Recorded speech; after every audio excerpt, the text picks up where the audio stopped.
حضرت محمد صلی اللہ علیہ وسلم نے اشارہ فرمایا، واجب کو اختیار کرنا بہتر ہوتا ہے۔ جیسے ہم ذکر کر کے آئے ہیں، ایسے ہی سب پیش آنے والے بندے پر فرض ہے۔ خود نہیں ہوگا بلکہ اجر ثواب ملے گا۔ اجر ثواب کی تقریر فرض نہیں بلکہ دوسرا واجب ادا کرنے کی وجہ ہے۔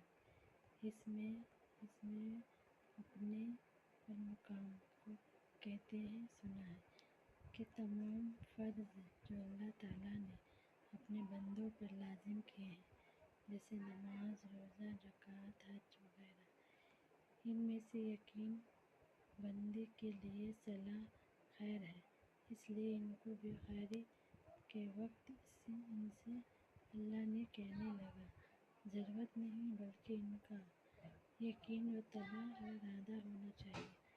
اور ہمارے سلام نے فرمایا، آخر کام تمام اس پر اتفاق ہو چکا ہے۔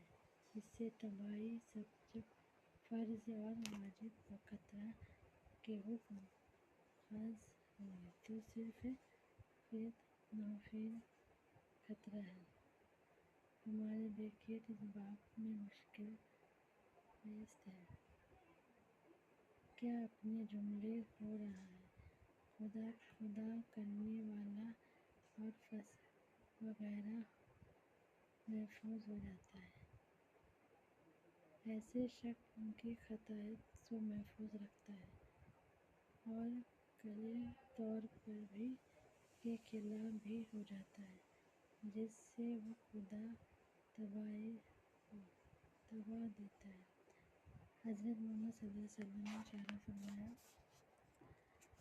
فرمایا کہ کہا گیا کہ ایسے شخص کو ان کو ہوائے جس نے خدا کے بھلائی دوست پیش آتے ہیں، ذلت رسوا وغیرہ نہیں ہوتا۔ صلی اللہ علیہ وسلم کے نزدیک یہ قوم زیادہ پسند ہے، اس لیے تقویٰ زیب محفوظ رہے۔ امید نہ ہو تو تقویٰ کی میں نے اپنے محافظ خدا کرنے سے فائدہ کیا۔ کیا خدا تعالیٰ جب غفور کے لیے فضل چیز تحت بار بار کسی سے ناممکن بندوں کے لیے اللہ تعالیٰ پر کوئی واجب نہیں لازم، کبھی ایسا نہیں ہوتا کہ اللہ تعالیٰ نے ایسی چیز سے مقرر کیے ہیں۔ حقیقت